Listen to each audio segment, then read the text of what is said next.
So if you were here last week and you heard me speak, you might be saying, why is she speaking again today? Because we don't usually speak back to back. But Reverend Linda's mom is in the hospital. Well, now she's home. But Reverend Linda's mom was rushed to the hospital this week, and she is in hospice, but she is at home. So Linda felt like she couldn't be here. So a couple days ago, I found out I was giving the talk. So here I am again. But we send our love to Linda and her mom, Jean. So I'm going to start with a story. And you might know this story. It's from Greek mythology. It's Orpheus and Eurydice. And Orpheus was the world's greatest musician, and he would play his harp, and his voice would soothe everything around him, even the savage beasts. And he falls in love with the stunning Eurydice. But sadly, she is bit by a venomous snake, and she dies, and she drifts off to the underworld. So he travels there, and he sings such compelling songs that even Hades, the god of the underworld, feels sorry for him. And he said, okay, you can take her back to earth on one condition. She can follow you back as long as you do not turn around and look back.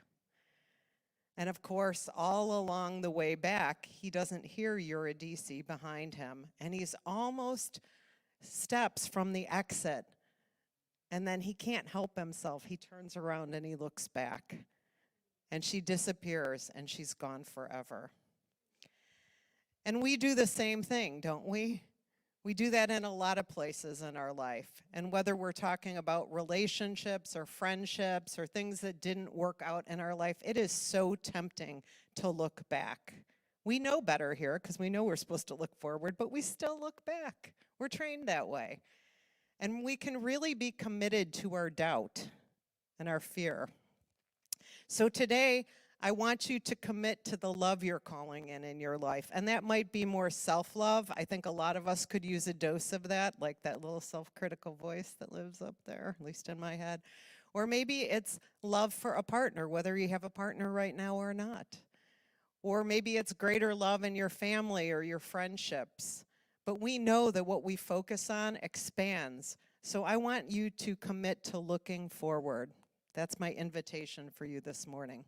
So we're going to talk about faith, and this is based on Greg Baer's definition of faith, and then I'll throw in a few others. But he says faith is the act of consciously choosing to experience something we don't know. Faith is believing that something is true and then acting on that belief despite our fears. And that's similar to the Bible quote, faith is the conviction of things unseen. Ernest Holmes says, the law of our life reacts to our spiritual or material concepts and builds and rebuilds according to our beliefs and faith. And that points to us consciously choosing, right? Where's our attention going to be? What we focus on expands.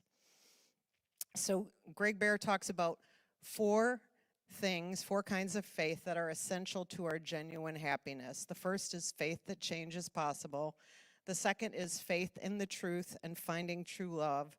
The third is faith that people are doing their best. And the last one is faith in our partner. So I'm going to say a little bit more about each of them. So faith that change is possible. Okay, who's been discouraged about something in their life? Right? We all have. And we've practiced these beliefs we talked about last week, that if we practice what Greg Baer calls getting and protecting behaviors, which are lying, which means basically not being completely authentic, like not speaking your truth, attacking, acting like a victim, running away, and clinging. And when we do that, we're not experiencing real love. We're in some sort of a fake control dance with whoever it is, partner, kid, parent, friend. But when we have a discouraging experience, it can be really hard to pick ourselves up, right? I mean, I know I've had some where I was like, ooh, I was a mess for a while. And it can be hard to keep going. So how do we keep our belief that we can experience real love? How do we keep that? You know, without that faith, we're looking back, right? We're having the same experience over and over again. We're looking for something to go wrong, so guess what? It goes wrong, right? And there's no blame in that. That's just sort of how the universe works.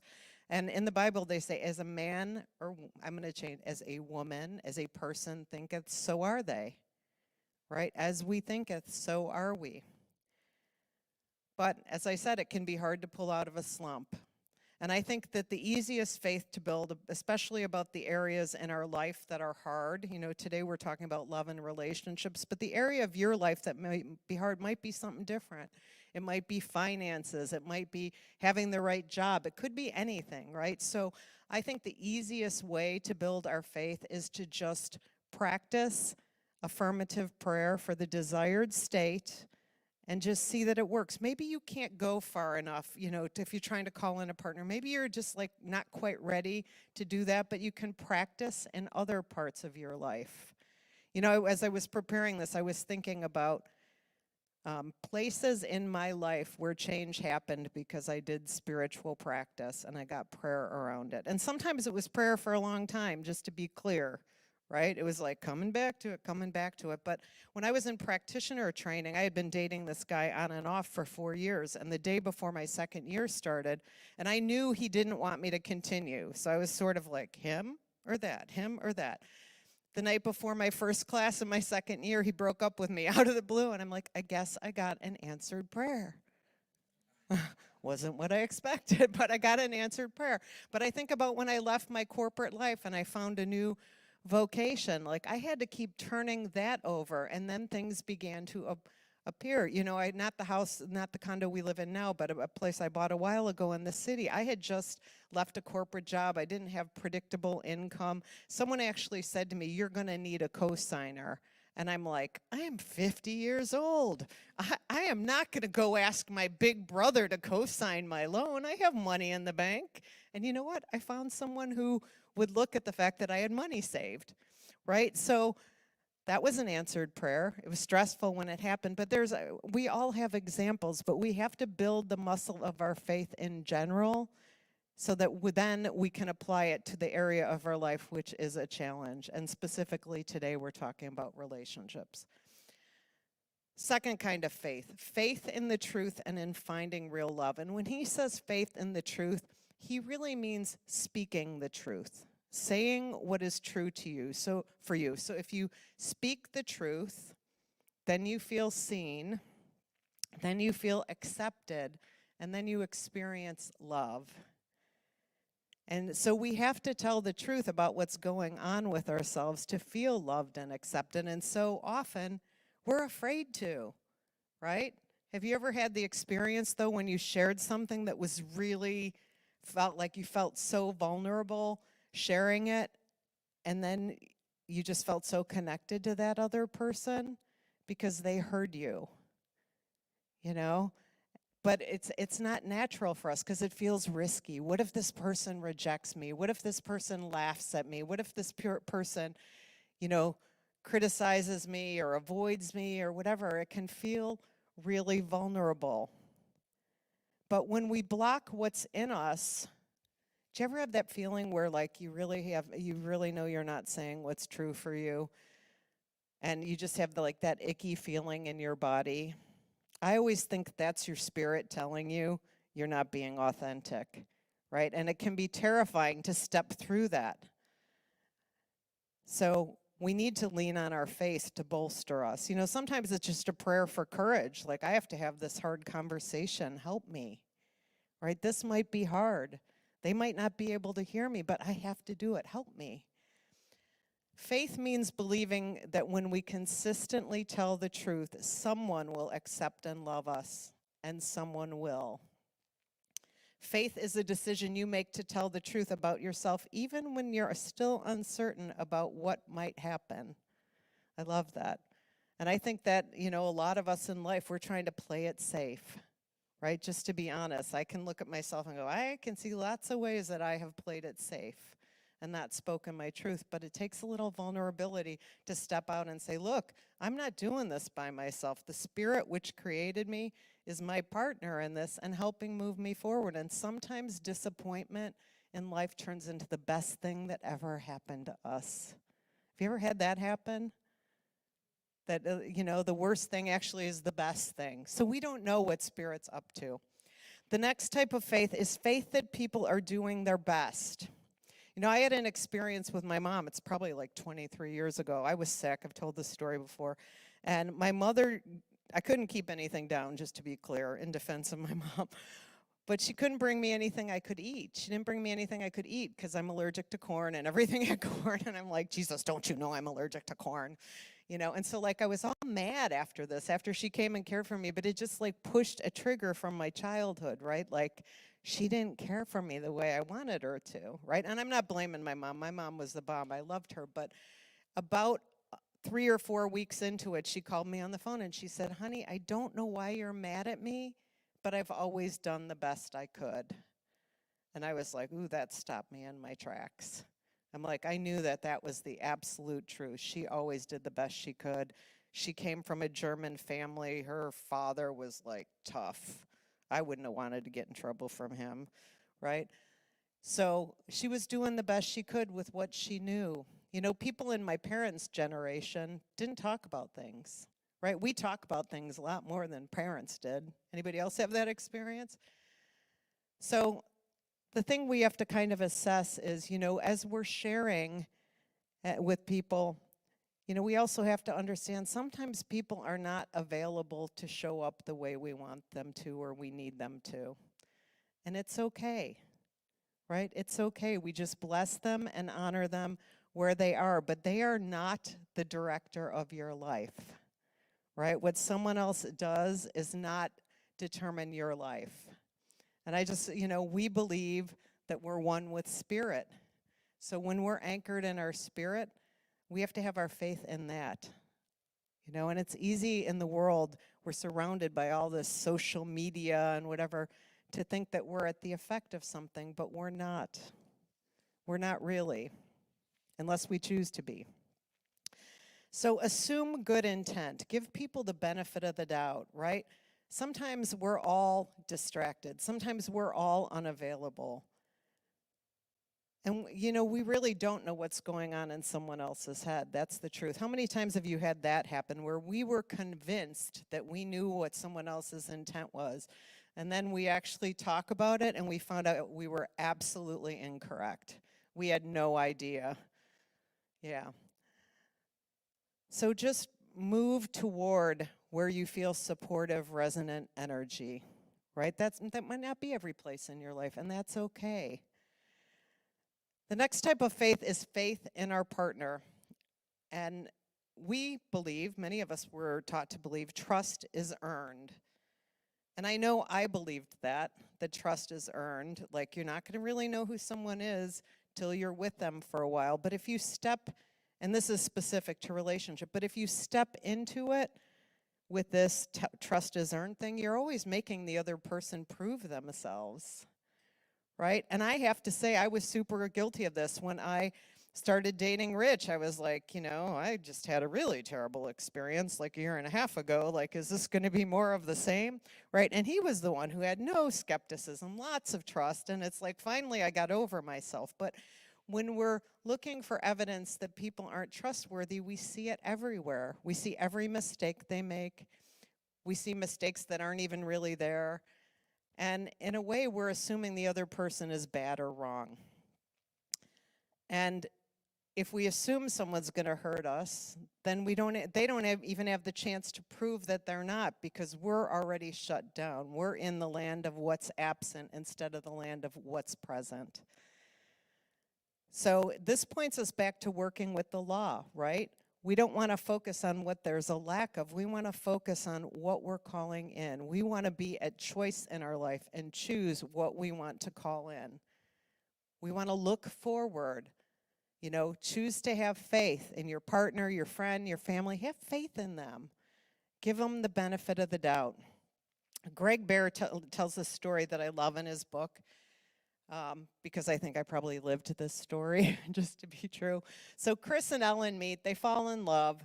They were thrilled because neither had been unconditionally loved. And they were just love and all the attention they were giving each other and all the acceptance. And they were sure this was it.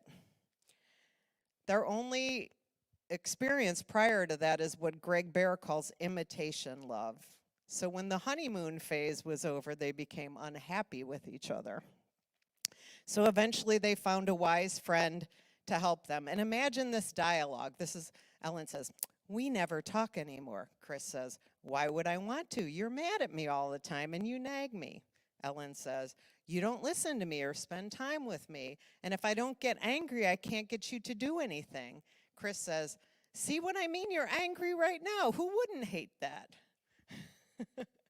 So finally, this wise man they were at, I'm imagining a therapist, says, "Chris, it's clear you do avoid Ellen. And Ellen, it's obvious that you're angry. And pointing to all these past mistakes is not going to get us anywhere. It's not going to move us forward. The important question is, are you willing to make the changes to change your relationship completely?"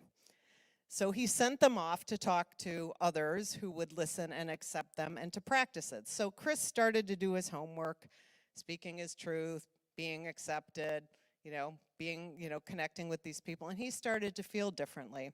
But Ellen didn't. And they came back to meet with the wise man. He called her out and said, "Chris is taking the steps, but you aren't. And until you decide to have faith in him, nothing's going to change."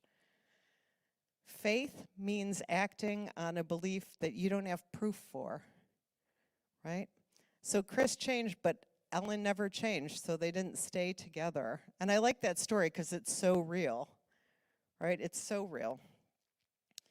So faith precedes the miracle of love. We can choose to have faith that telling the truth, being authentic, being vulnerable is going to bring us real love and happiness. Or we can choose to continue in all our unproductive behaviors.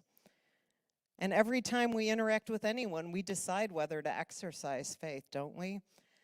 So here's Baer's suggestion. When you feel like someone is attacking you, you got to do a little bit of self-coaching, which I know can be hard in the moment. Sometimes you got to give yourself a time out.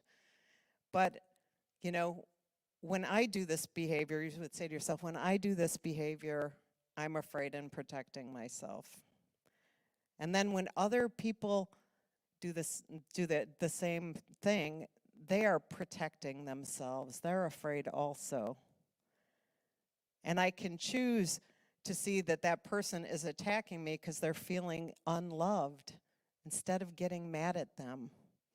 But if I react, I can't feel love, right? Because you're not connecting if you're like, yelling or whatever you're doing. So I choose to have faith. I choose to be truthful. And I choose to stop protecting myself.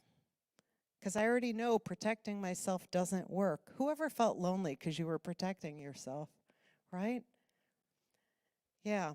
So we need people in our life who see us and accept us. We need our equivalent of the wise men and women. And these people are all around us, actually in this room.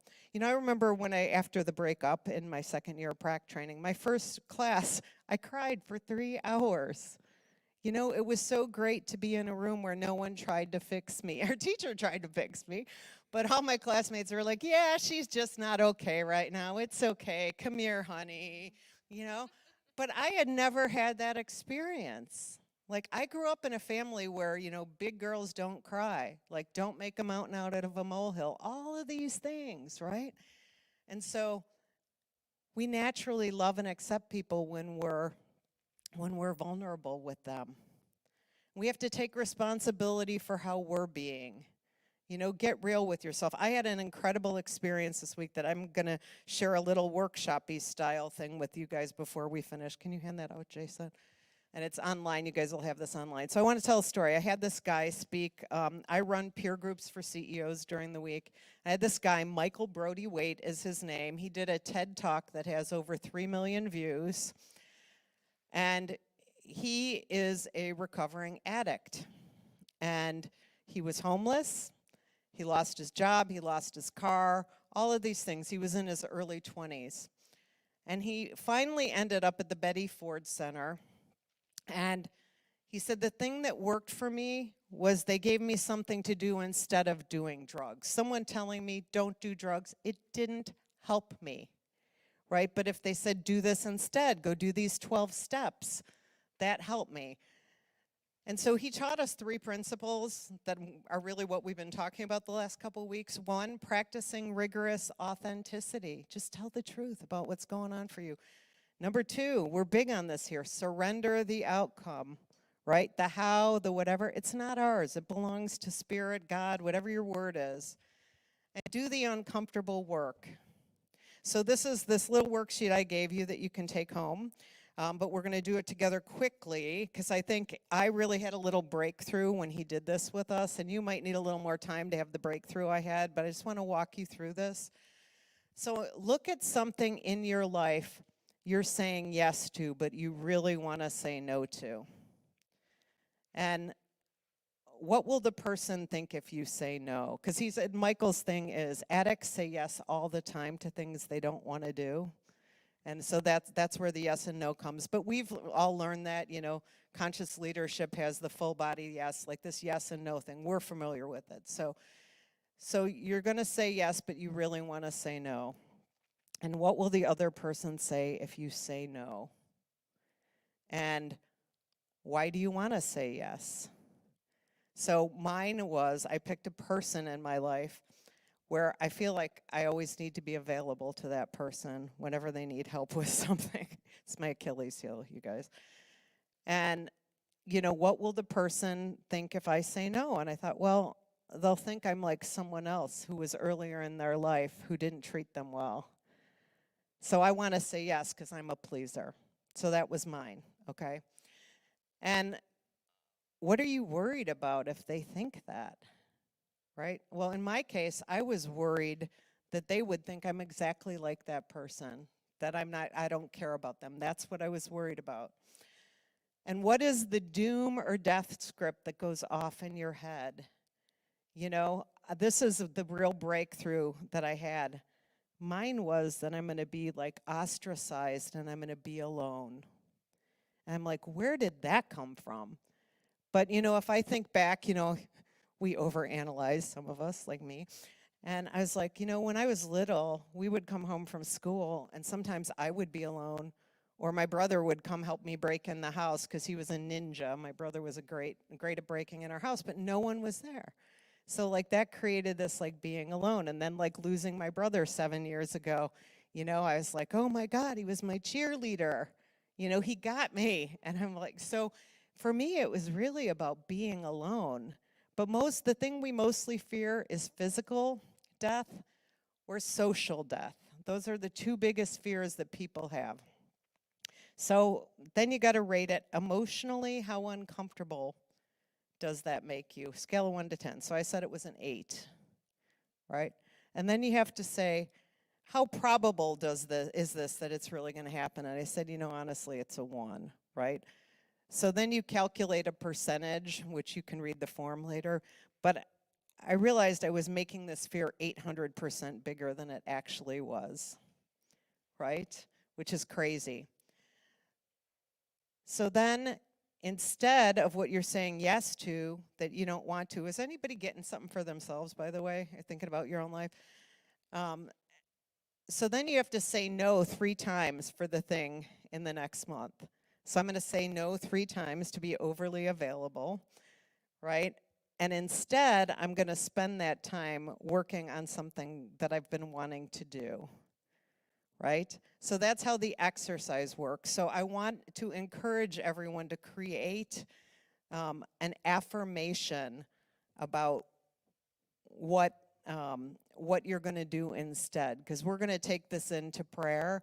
So my affirmation might be like, you know, I say yes to spending time on this idea I have that I'm not giving any time to, right?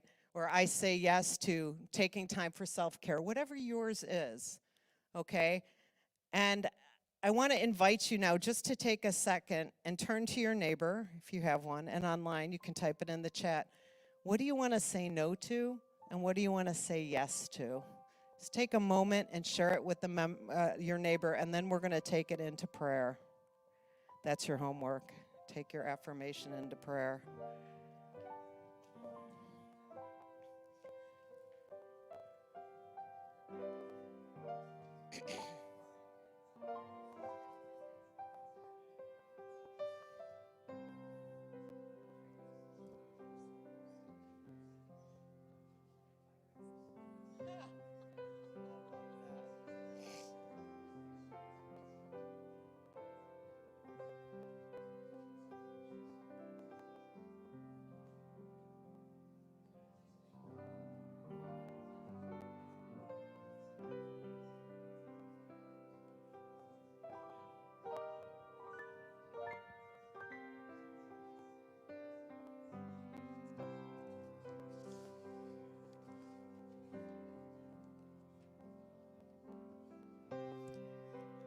Just one more minute. You can stay after and have a cup of tea and visit and talk about it more.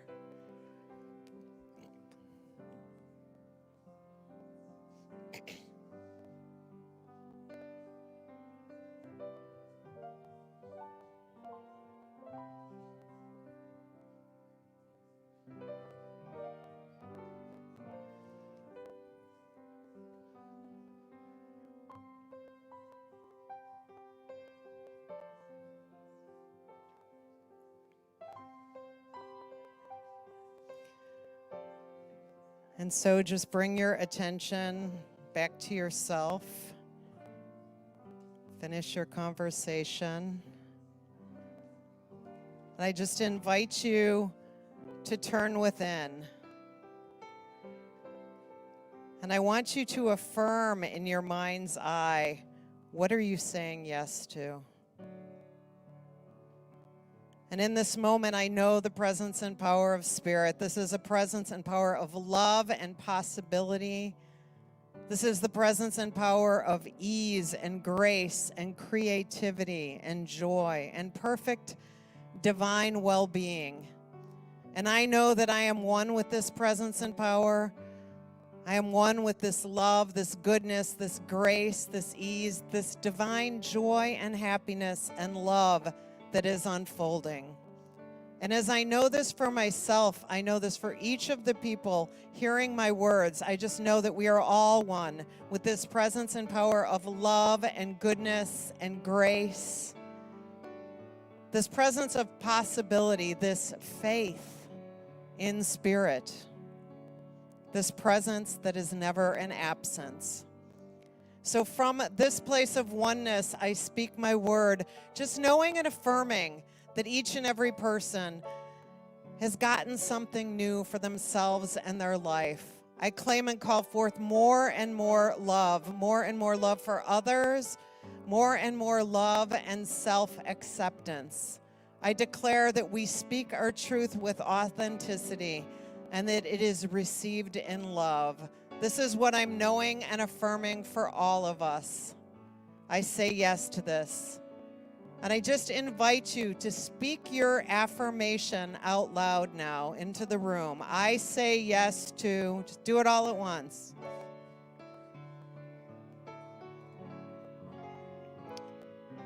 I say yes to all of this on behalf of us, knowing that Spirit receives these affirmations. Spirit receives these words and acts on them. I declare a transformation is happening now. I know that all is well. And I'm so grateful for this. I'm so grateful to know that God's got this. I'm so grateful for the love, which is the truth of all of our being. And I'm so grateful to know that this prayer is fulfilled now. And with so much gratitude, I simply say, and so it is, amen.